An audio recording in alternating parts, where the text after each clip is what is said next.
Le fait de se séparer commence dans nos familles. Quand tu as une bonne famille, tu vis dans une vie qui est scientifique. On te donne des valeurs et on te fait confiance. Et je dis aux gens, la foi est transmissible. Paul a dit à Timothée,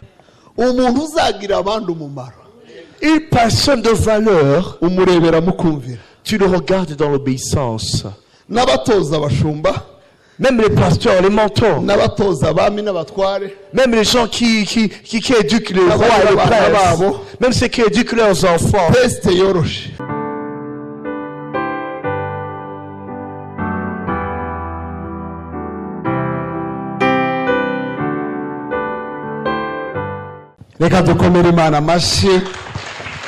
Acclamons beaucoup le Seigneur.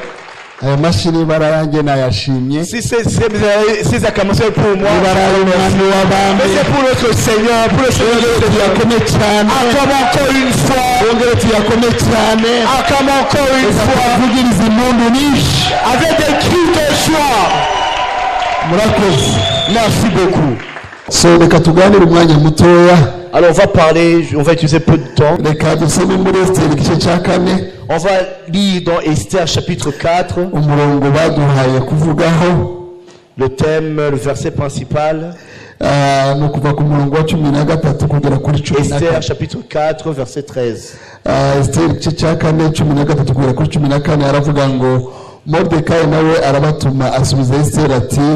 we kubwira yuko ari wowe wenyine uzakira mu bayuda bose kuko uri mu nzu y'ubwami kuko n'uwicecekera rwose muri iki gihe nta kizabuza abayuda gutabarwa bakoroherwa biturutse ku bandi ariko wowe n'ab'inzu ya so bazarimbuka ahari aho icyakwimitse ngo ube umwamikazi no kugira ngo ugire akamaro mu gihe Mardochée fit répondre à Esther, ne t'imagine pas que tu échapperas seul d'entre tous les Juifs parce que tu es dans la maison du roi. Car si tu te tais maintenant, le secours et la délivrance surgiront d'autre part pour les Juifs. Et toi et la maison de ton père vous périrez. Et qui sait si ce n'est pas pour un temps comme celui-ci que tu es parvenu à la royauté. Voilà. So indangagaciro z'abantu bagira agaciro cyangwa bingira kamaro. Les valeurs des personnes de valeur. Nkunda igitabo cya Esther mwaduhaye. J'aime beaucoup ce livre d'Esther que vous nous avez donné. Kimwe n'igitabo cya Rusi nibyo bitabo byonyine byitiriwe abagore. Aussi le livre de Ruth parce que ce sont les seuls livres qui ont comme nom les fonds de femmes.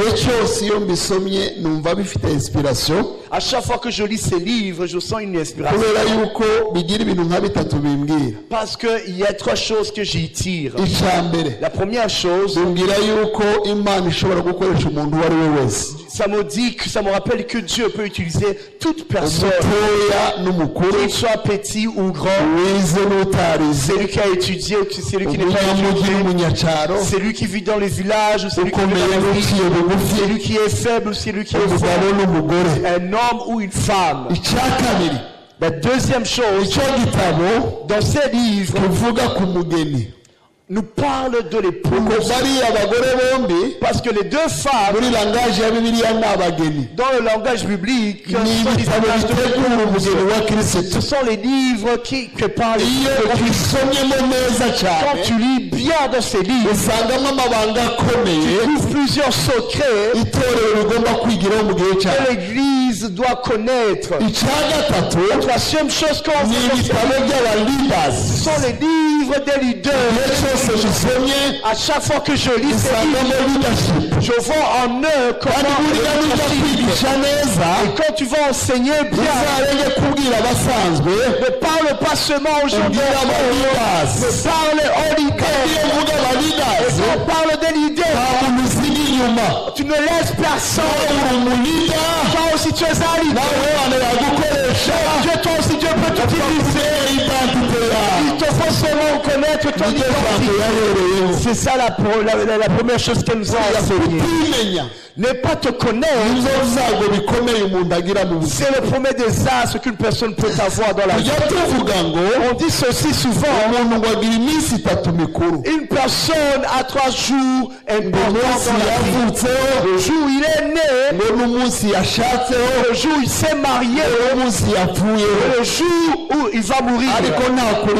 Mais il n'y a pas la vérité dans ceci.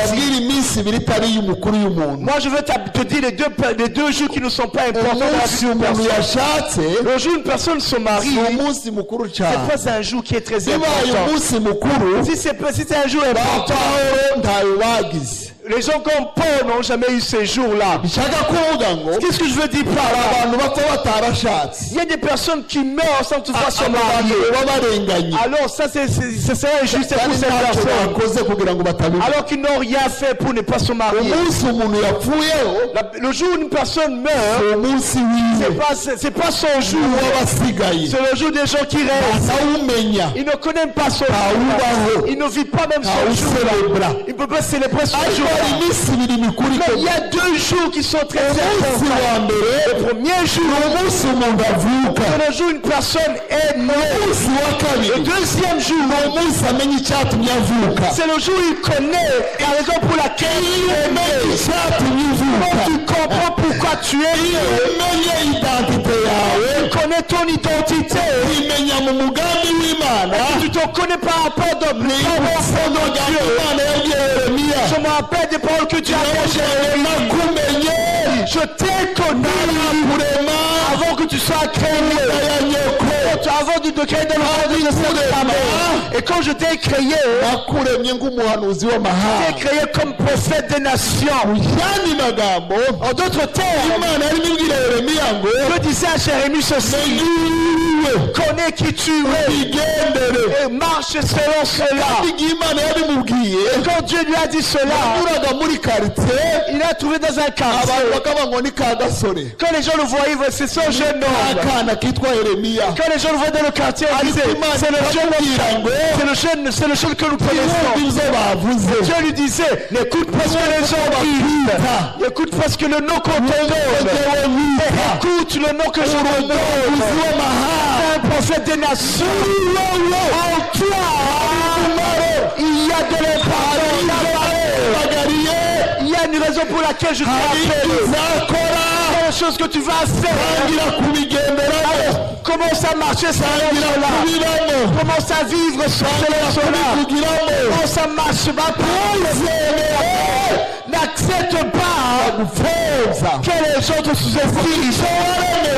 C'est la raison pour laquelle tu as été créé, c'est ça qui fait que tu as été beaucoup pour le Seigneur. Quand tu n'es pas toi, personne ne sera toi. Il n'y a pas d'autre toi. À part toi, il n'y a pas d'autre toi qui vivra à part toi-même. Sois toi-même et agis selon cela. Connais qui tu es et vis comme selon cela. Merci, servant de Dieu. L'identité. Je vais parler de cette chose. Mais je vais approfondir des choses. Mais parmi ces valeurs, des personnes de valeur, je vais parler 7. Si Dieu nous avons le temps, on va en parler d'autres. La première chose, sont les personnes qui se séparent des autres. 1 Corinthiens, 2 Corinthiens, chapitre 6, verset 17. 2 Corinthiens, chapitre 6, ce sont des personnes qui sont séparées des autres. Sortez du milieu d'eux. Séparez-vous. ntimugakore ku kintu gihumanye ntimugakore ku kintu gihumanye nanje nzabakira amen nanje nzabakira dukomere imana yacu amashyi n'abantu bitandukanya Ce sont les gens qui se séparent. kintu yahereyeho niho nari nzi ko nzahera Là où il a commencé, je pensais que c'est là où je veux bene commencer. aba bantu ni abantu rare Ce sont des gens rares. kunda mu gitabo ca proverbe 31 J'aime le livre de Proverbes, chapitre avuga 31. ngo umugore mwiza Là, on parle de la femme vertueuse. ngo ninde wamubona Qui pourrait la trouver? hari igihe mu Rwanda hari yaje impango yo kuvuga ngo wamukurahe On disait au Rwandais, les gens disaient que bene aba bantu bagirira abandi umumaro ce genre de personnes de valeur bari rare sont très rares bari cher et sont très chères ce aussi. qui est rare cher Ikizivye kandi kigoye kubona. bibiliya iyo ivuga bene abo bagore Quand la Bible parle de ce genre de femmes, bameze nka marijani la Bible dit sont comme des perles de valeur. perle de valeur perle Une perle, ni utuntu simbyita amabuye y'agaciro je ne veux pas dire que ce sont des pierres précieuses. utuntu batoragura ku nyanja Ce sont c'est comme si des coquilles cyangwa ahantu ho mu butayu qu'on trouve dans des océans, dans les déserts, qui sont des coquilles. cyangwa nka bya bindi bijongororwa bijamo Oui. C'est comme des coquillages pour les escargots. utwo tuntu twarahendaga mu gihe cya salomo À l'époque de Salomon, c'est ce genre de coquillage était très cher. hanyuma nyina wa Lemuweli cyangwa nyina w'uwo muntu wanditse kiriya gice aramubwira ngo bene abo bantu ntibakunda kuboneka Et la femme, la mère de la personne qui a écrit ce chapitre, elle a dit, ce genre de personnes sont très rares. abantu bagira umumaro ntibakunda kuboneka Les gens de valeur sont très rares. ni abantu bitandukanya Ce sont les gens qui se séparent. si abantu baba muri masse Ce ne yabe sont pas les gens qui vivent dans la masse. babaho ubuzima bwihariye Ils vivent une vie sanctifiée. C'est une vie à part. ntibaba mu bigara Ils ne vivent pas dans la masse. ubuzima bwa Esiteri La vie d'Esther, ni isomo rikomeye ku bakobwa ba none c'est une leçon, grande leçon pour les isomo femmes rikomeye de ku vie bagabo ba d'aujourd'hui. none C'est une grande leçon pour les hommes ni d'aujourd'hui. isomo rikomeye ku bagore ba none C'est une grande leçon pour les femmes d'aujourd'hui. abantu bazagira abandi umumaro Et aussi pour les personnes qui vont être de valeur. Esiteri Esther, ni igitabo cyiza cyane c'est un bon livre. ushobora kuba ndimo mvuga ibintu bagenzi banje bavuze Peut-être que je répète ce qu'on a déjà prêché, murabyihanganira kubera yuko sinakurikiye ibyigishijwe parce que je n'ai pas suivi ce qui était enseigné avant. kiriya gitabo kirimo personage nka batanu bakomeye Dans son livre, on y trouve 5 personnages importants, Simba principaux. Vugabucane. Je ne veux pas parler d'eux. uwa mbere uvugwamo La première personne qu'on parle, Asuwerusi umwami c'est le roi Assyrus. uwa kabiri uvugwamo La deuxième ni personne, umugore we Vashiti c'est son épouse uwa Vashti. gatatu uvugwamo La troisième ni personne, Hamani wari minisitiri w'intebe c'est Aman qui était le premier uwa ministre. kane uvugwamo La quatrième ni personne, Moridekayi c'est Mardoché. uwa gatanu La uvugwamo cinquième personne, ni Esiteri c'est Esther. abo nibo b'ingenzi Ce sont les 5 Ah, principaux. Mais il y a d'autres personnes qu'on parle n'abandi ndashaka kuvuga et mu d'autres personnes que gatanu. je ne veux pas citer pour le moment. ikintu kidasanzwe Une chose extraordinaire. muri abo bantu uko ari batanu b'ingenzi Dans ces 5 personnages, impamvu cyitiriwe Esiteri le fait que le livre a été nommé uko Esther, ubuzima bwiwe c'est parce que sa vie, aribwo bwahinduye kiriya gitabo c'est ça qui a fait que ce livre existe. ikintu kidasanzwe La chose bavuga yuko spéciale, kitavuga imana une des choses spéciales dans ce livre, on ne trouve pas le mot Dieu. uzasangamo ijambo imana Tu ne trouveras jamais le mot Dieu ariko mentionné. n'ibanga nakizemo Même ce que j'ai compris, nubwo batavugamo imana même si on ne parle pas de ariko Dieu, y'imana irimo mais on voit les œuvres de Dieu. sobanure Ce qui veut dire ceci, umuntu w'ingirakamaro personne de valeur, niyo atavuze imana même s'il ne parle pas de Dieu, abona imana les gens voient Dieu. ngombwa yuko uvuga Il n'y a imana pas besoin de parler de Dieu. w'ingirakamaro Personne de valeur. bavuga ngo twabonye imana Les gens diront qu'ils ont vu Dieu. yacu Notre Dieu ashaka kugaragarira mu bantu Votre être manifesté à travers les gens. Comme si qu'on n'a pas que notre vie nous préparée pour apprécier notre Dieu. nkunda abantu nka bane bavugwa muri Bibiliya mu gitabo cya Daniyeli. J'aime 4 personnes qu'on trouve dans le livre de Daniel. Bavuga ngo ni abantu bitandukanye. La Bible dit que ce sont des personnes qui sont séparées. Abo bantu bane uwa mbere yitwa Belshazari. On parle de Belshazar le premier. Mu izina yahimbwe. Le nom qu'on lui a donné. Ariko izina ryiwe nyaryo ni Daniel. Mais son vrai nom était Daniel. Umuntu wa kabiri. La deuxième personne, ni Sadraka muramuzi. c'est Shadrach, vous le connaissez. Umuntu wa gatatu. La troisième personne, ni Meshake. c'est Meshach. Ariko witwaga nyabzo Mikaeli. Mais qui s'appelle Michael ou Michel. Umuntu wa kane.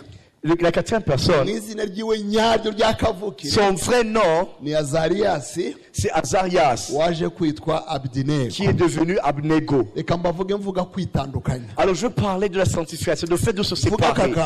Je dis ceci. Isi le monde irashaka ko twivanga. Veut que nous soyons dans la corruption. Ariko abantu Imana ifite umugambi. Mais les gens que Dieu a un projet sur eux, ko bitandukanye. Dieu veut qu'ils soient séparés. Niyo mpamvu iriya jambo ryavuze ngo c'est pour cela que la Bible a dit sortez du milieu d'eux. Muve muribo. Get out from them. Muve muribo. Ntimugume mu kivange cy'abantu. Ne soyez pas dans la masse. Mube abantu batuye aha. Soyez les personnes qui vivent à part. Umugambi w'Imana ubarimo. À cause de l'appel de Dieu qui est sur vous. Imana ishaka kubakoresha. Parce que Dieu veut vous faire avec vous. Imana ntigikoresha umuntu mu kigare. Dieu utilise une personne dans la masse. Dore ikintu kinangaza kuri bariya basore. Une des choses qui me tourne parmi ces gens, ils sont quittés chez eux, ils étaient très jeunes. Et dans peu de temps, ils sont allés dans un pays qui n'est pas le leur. Mais ils ont parti avec le Dieu de leur famille. Le fait de se séparer commence dans nos familles. Quand tu as une bonne famille, tu vis dans une vie qui est sanctifiée. On te donne des valeurs et on te fait confiance. Et je dis aux gens, la foi, la foi est transmissible. Paul a dit à Timothée, il y a la foi qu'on a vu dans ta grand-mère Loïs. On a vu la foi aussi qu'on a vu dans ta mère Élise. La même foi. Ça t'a atteint toi aussi. Loïs, ta grand-mère, c'était se séparer. Il s'est jamais mis avec elle. Il a été une personne de foi. Elle a éduqué sa fille. Elle aussi, c'est ça. Toi aussi. Sache, connais le Dieu qui est en toi. Parce qu'en toi, il y a cette graine.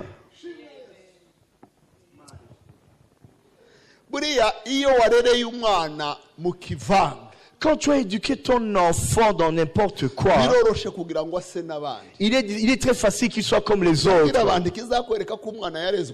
J'aime dire aux gens, ce qui te fait qu'un enfant a été bien éduqué, il arrive dans une ville comme celle-ci et il ne se comporte pas comme selon la ville.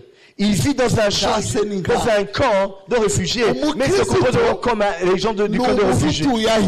Un chrétien, c'est une personne qui vit à part. Il y a une personne qui a dit une parole que je n'oublierai jamais. Il disait que nous sommes une nation à part. Il a dit, comme le manioc vit dans le sol et mange le sol et aussi vit dans le sol.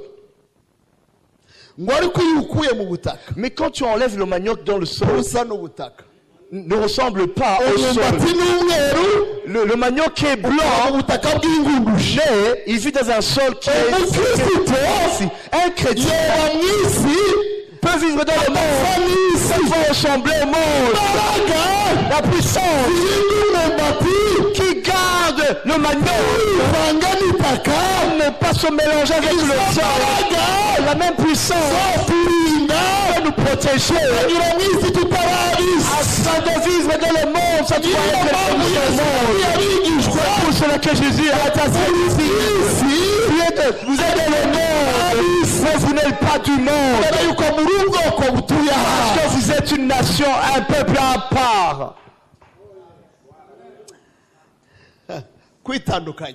Se séparer. Depuis leur jeunesse, ils étaient bien éduqués. Lorsqu'ils sont arrivés là-bas, parce que le monde voulait les changer, ils ont fait 4 choses. La première chose, on les a dit, ce que vous mangez chez vous, est-ce que vous mangez? C'est pas ce que vous allez manger. À partir d'aujourd'hui, vous allez manger les repas du table du roi. Aussi, vous allez voir sur la coupe du roi. Quand le monde veut que tu te mélanges, il t'enlève ce que tu mangeais avant. Lorsque tu reçois ta parole, et tu manges. Quand je vois ta parole, je la mange. Ta parole, c'est ainsi que quand ta parole est là, demande à un jeune qui arrive de toi, qu'est-ce que tu manges chez eux? Tu manges, c'est ça qui fait de toi qui tu es. Il y a des choses qui ne changent pas. C'est ce qu'on mange. On ne peut pas cacher ce qu'on mange. Quand tu manges bien, toi aussi tu ressembles à cela. Quand tu manges mal, ça se voit. Spirituellement aussi, ce que tu manges, ce que tu bois, c'est ça que tu reflètes. Ce que tu manges, ce que tu bois, on les a dit, à partir d'aujourd'hui, vous allez manger comme les autres. Et ils ont dit, ce repas, ces boissons, mettez-les à côté, donne-lui les haricots, on mange avant, on ne mange pas ce genre à cause de qui tu es. Il y a certaines choses que tu ne dois pas manger. À cause de qui tu es, il y a des choses que tu ne dois pas boire. Demande à une personne ici qui te donne à manger. Qu'est-ce que tu manges? Qu'est-ce que tu bois? On voit les jeunes en train de manger ce qu'ils ne devaient pas manger, boire ce qu'ils ne devaient pas boire. Et que tu le regardes, tu vois que la foi qui était dans ses parents et ses arrière-parents ne vient plus en toi à cause de ce qu'ils mangent. La deuxième chose, ils ont dit à partir d'aujourd'hui, on va changer vos noms. J'aime dire aux gens, ne donne pas les noms aux gens. Demande-leur si ces noms-là sont de l'Égypte, du Babylone ou d'Israël. Les noms qu'on les a donnés, c'était des noms babyloniens. Et le nom, c'est ça qui fait. On continue à t'appeler le nom qui n'est pas le tien. Toi-même, tu t'habitues à cela. Un mauvais nom, c'est un mauvais nom. Pour changer cette personne, enlève leur nom. On va leur donner des nouveaux noms. Quel nom que le monde veut te donner? Tu vois, tu rencontres des jeunes qui ont maintenant d'autres noms. Et il te dit, ce Babylone m'appelle et j'arrive. Est-ce qu'il y a des Babylones ici? Nous vivons dans le même ghetto.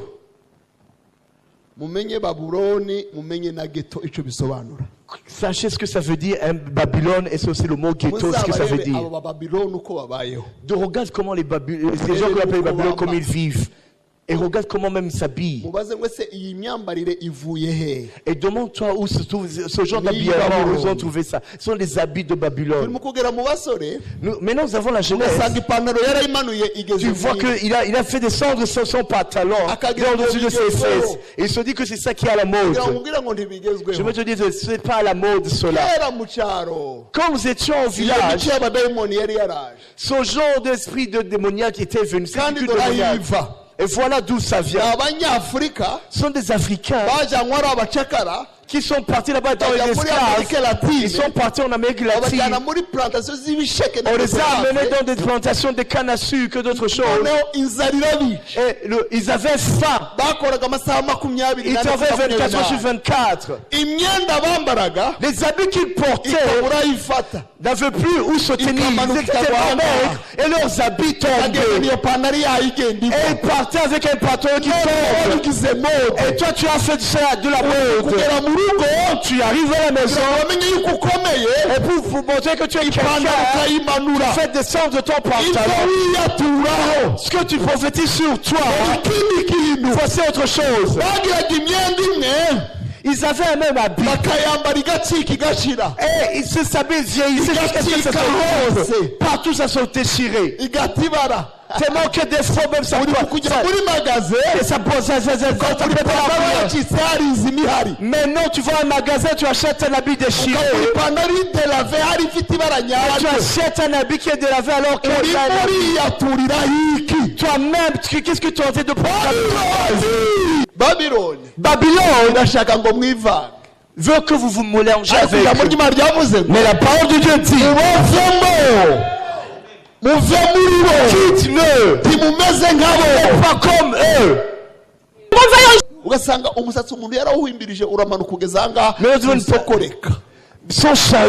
Ses cheveux sont devenus grands. Tu ne peux même pas coiffer tes cheveux. Quelle est la source de ce genre de cheveux? Est-ce que tu penses qu'ils ont manqué l'argent pour se faire coiffer ou aller se faire coiffer le temps? C'est parce qu'ils vivaient comme ça. Ils vivaient toujours dans ces plantations. Et les cheveux continuaient à pousser. Et toi, tu as fait de ça de la mode. Babylone veut que vous ressemblez à d'autres personnes. Mais toi, tu as quelque chose à dire sur toi. Pas toi. Un chrétien. C'est être chrétien,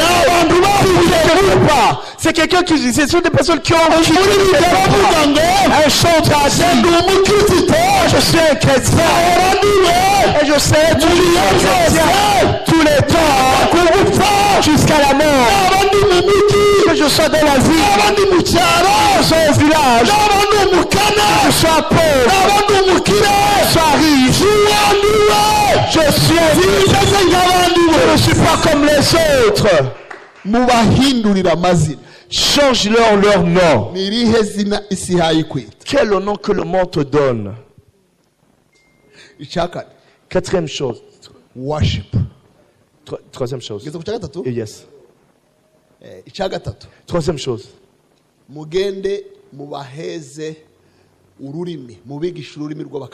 Enseigne-leur la langue chaldéenne. La langue chaldéenne. Tu sais que les gens ne parlent plus leur langue.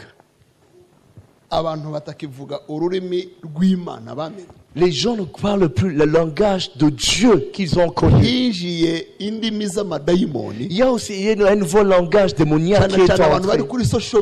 Surtout les gens qui sont sur les réseaux sociaux. Il y a des fois un enfant te dit utilise des mots. Et certains se trouvent dans des chansons qui ont un rythme que nous aimons. Un jour j'ai été surpris d'entendre un de nos petits enfants, au lieu de chanter des bonnes chansons, et il a commencé à dire c'est au-delà de mesure. Et je l'ai appelé, ils ont élevé 7 ans, et je lui ai dit qu'est-ce qui est allé au-delà de la mesure? C'est une chanson de telle personne. Et il m'a dit comment cette chanson dit? Est-ce que tu comprends pas ce que ça veut dire? son langage, ce genre de chanson. Il y a des choses que ne parlaient pas parmi les gens. Il y a des choses même qui n'ont pas été pensées. Mais Satan tentait de changer ton langage. Les choses que tu ne disais pas, tu commences à le dire. Quand tu parles des choses que tu ne voulais pas dire, c'est-à-dire que tu n'as pas dit ce que tu devais dire. Nous sommes des évangélistes. Nous sommes nous représentons Christ. Nous sommes un peuple arabe. Je vous verrai. Ils pensent que vous êtes des croyants, des Christ. À partir de comment tu parles. Je vais parler de cela plus tard. Quatrième chose. À part les enseigner la langue chaldeenne, enseigne-leur les dieux de Babylone.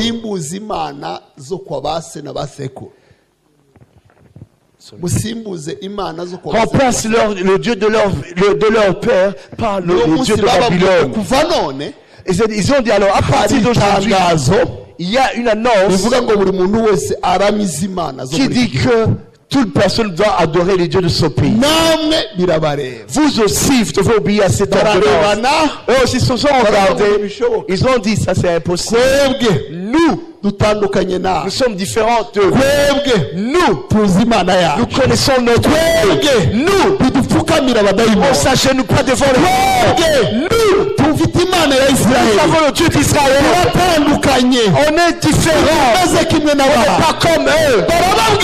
Ils ont dit, de la même façon que vous parlez, si vous ne vous agenouillez pas, vous allez mourir. Et ils ont dit, notre Dieu est capable de nous délivrer. Notre Dieu est capable de nous délivrer. Même s'il ne le faisait pas, on va pas s'agenouiller devant les témoins. On va pas laisser notre Dieu. On va se séparer. Le fait de se séparer, c'est ça qui a catalysé Esther. Ce qui a fait Esther Esther, c'est parce qu'elle a continué à adorer le Dieu de l'Israël. C'est parce qu'elle a écouté les conseils de Mardochée. Dans cette compétition de mille, il y avait plusieurs pays, plus de 100, des centaines de pays. Spécialement, connais qui je suis. Ces personnes manger, c'est parce que je veux manger. Encore de qui je suis. Vivre comme moi. Dieu fera que je gagne cette compétition. Quand tu te sépares, tu te tires des autres.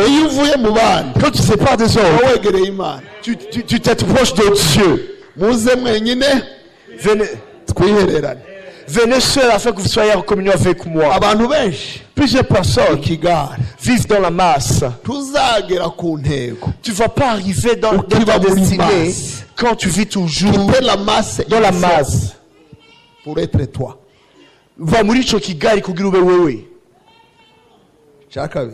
La deuxième chose, et je vais m'arrêter par là. La deuxième chose, on va acclamer notre Seigneur. Esther a été caractérisée par l'obéissance. Tu ne peux pas être une personne de valeur sans toutefois obéir à Dieu. Personne. Sans toutefois parler beaucoup de choses sur elle, c'est la personne qui a vécu une compétition sans toutefois connaître qui elle est. Elle est devenue femme, épouse du roi, sans toutefois connaître qui elle était en réalité. Esther, on a su qu'elle était juive quand ses frères étaient menacés. Le jour où le décret était sorti, c'est le jour où on a su qu'Esther était juive. Alors tout est venu elle a appris à obéir. Mardochée lui a dit, Chère petite sœur, que j'ai éduqué comme ma fille, je t'envoie là-bas. Dieu peut faire que tu sois choisi. Mais avant d'aller dans cette compétition, même quand tu seras dans la compétition, ne dis pas qui tu es. Ne révèle pas ton identité. Fais ce que tu as à faire afin que les gens commencent à se poser des questions sur toi. Ne dis pas ce qu'on ne t'a pas demandé de dire. Elle a obéi.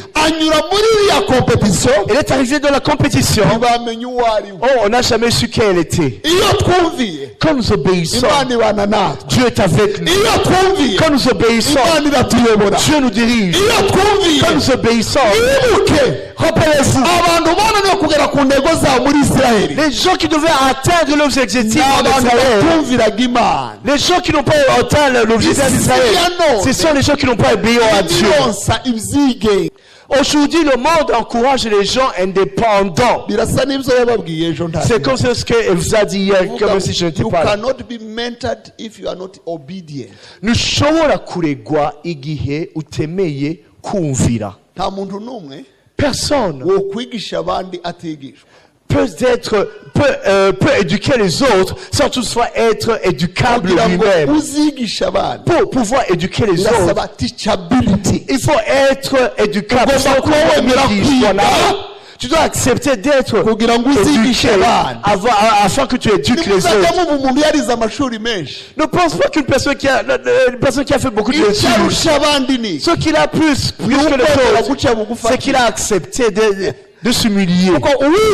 Parce que celui qui a beaucoup étudié, il s'est humilié aussi. Celui qui n'a pas humilié, il a arrêté, il a quitté. Même dans la vie spirituelle, c'est que Dieu, les gens que Dieu fait, ils s'humilient d'abord. Ils s'humilient d'abord. Ils s'humilient aussi. Ils s'humilient encore. Ils s'humilient. C'est ainsi que c'est arrivé à Jésus. Il n'a pas regardé le fait d'être Dieu. C'était la chose qu'il fallait garder. Il a quitté le ciel de Dieu. Il est descendu. Il est arrivé sur la terre. Il est vécu avec les gens. Il est entré dans le ventre du Père. Il est né. Après, il s'est humilié. Il a accepté d'aller sur la croix. Il s'est humilié. Il est allé sur la croix. Il s'est humilié. Il a accepté de mourir. Il s'est humilié. Il a accepté d'entrer dans le cuisine. Il est allé en enfer. Il s'est humilié. Il s'est accepté Dieu. Il a élevé. Il a élevé. Il a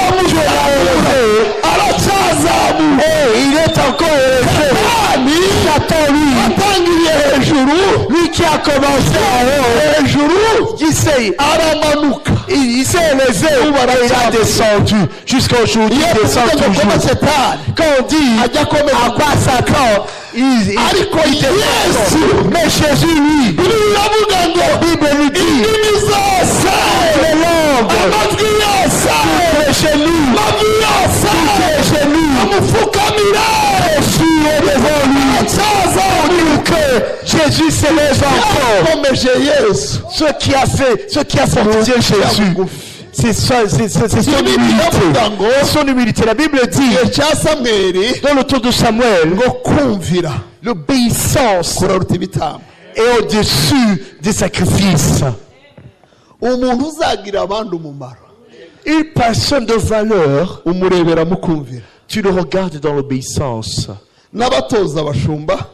Même les pasteurs, les mentors, même les gens qui éduquent les rois et les princes, même ceux qui éduquent leurs enfants, un test qui est très facile. How obedient he is.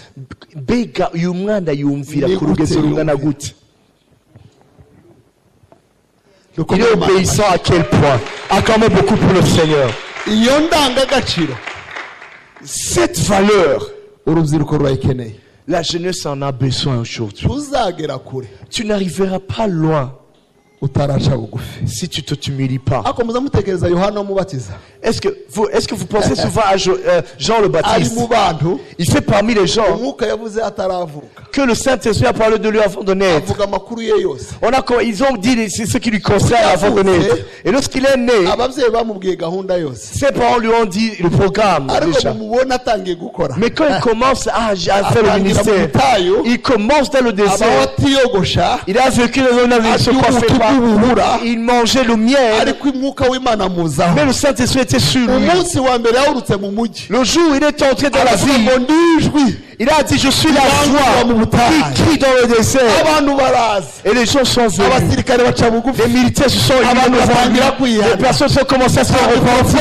Il n'y avait même pas de microphone. Il n'y avait pas la chorale. Il croisait qu'il était annoncé. L'Esprit de Dieu est sur lui. Et a amené les militaires et lui demander qu'est-ce qu'il faut faire. Les collecteurs de taxes, et donc on s'est lui dit qu'est-ce qu'il faut faire. Et les a dit, va vous repentir. Lorsque les gens ont fait ce qu'il les a dit, ils ont dit, le conseil lui dit, qui es-tu alors? Et il les a répondu, je suis la voix qui. Il a dit, je suis la voix qui crie dans le désert. Ils ont dit, non, c'est pas impossible. Avec tout ce que tu fais, tu ne passes pas la voix.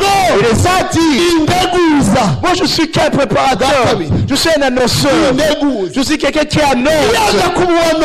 Si c'était une personne d'aujourd'hui, il aurait dit c'est moi le Messie, c'est moi Jésus le Sinon qui a été prophétisé, il aurait dit que c'était lui. Il a dit je suis qu'un annonceur, moi je suis la voix. Ils ont dit non, c'est pas possible, c'est un prophète, tu es élu, tu es Jérémie. Aucune autre personne qui ferait les choses. Et ça dit, il y a quelqu'un qui dit ici est plus grand. Ne me mets pas de je ne suis même pas dit ouvrir de ses sandales. Lorsqu'il disait cela, il a vu Jésus venir. Et les a dit, voici l'agneau de Dieu, qui enlève le péché des gens qui sont dans ce monde. Et il se lit. Ils lui ont dit, non, pas celui-ci. Celui-là. Et il a dit, c'est que les moi, je suis venu jusqu'à un serviteur. Mon père est plus grand. Une personne qui va faire de l'impact.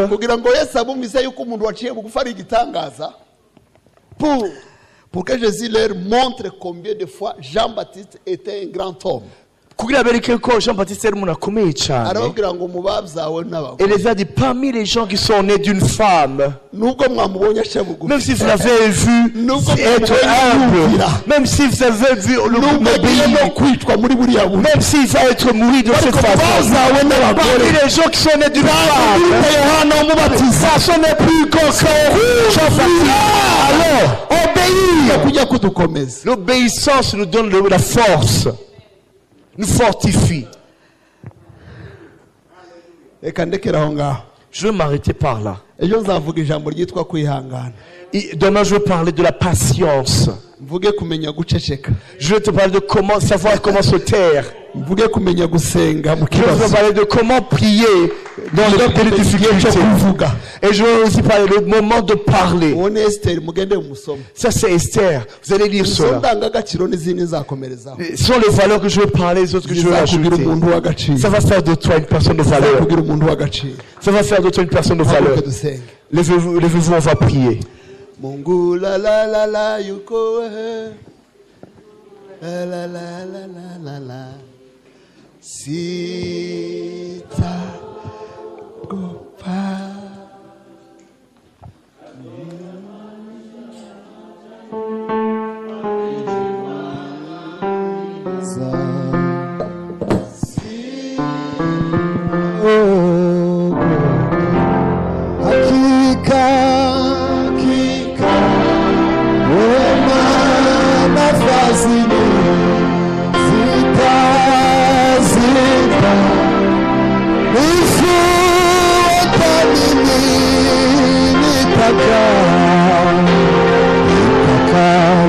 ubwami wa Bwana siku zangu zote. Pima sila hosibage nitaka nyumbani mwa Bwana siku zangu zote.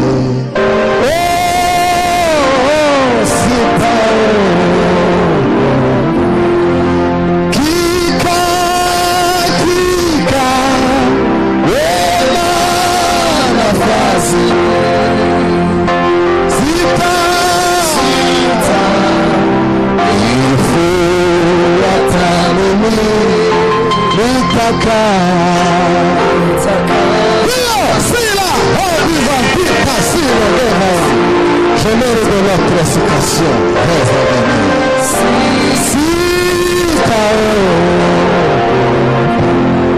Waanda ameza mbele yangu, machoni pa watesi wangu.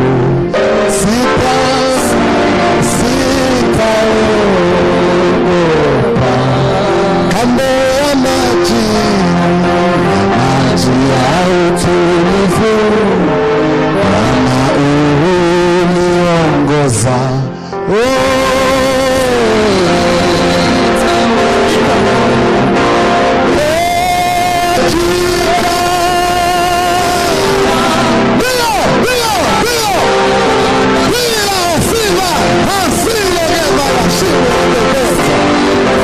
Katika jina lenye nguvu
Tu vas lever ta main. Mana nkuru mana nziza, ndashaka ngo nawe ugira amagambo uvuga. J'aimerais que toi-même tu puisses prier avec tes propres mots. Ugira amagambo uvuga muri uyu mugoroba. Que tu déclares quelques mots. Turi mu itariki 16 z'ukwezi kwa 12. Nous sommes dans le mois de décembre. Nubwo tuye tuvuga umuntu w'agaciro, ne sont pas d'une personne de valeur. Iyi ni saison y'amashimwe. Ça c'est une saison de louange. Ubari yo migisha. Et commence à compter les bénédictions. The blessings. Compte tes bénédictions. Bari yo migisha no. Imana yakugari.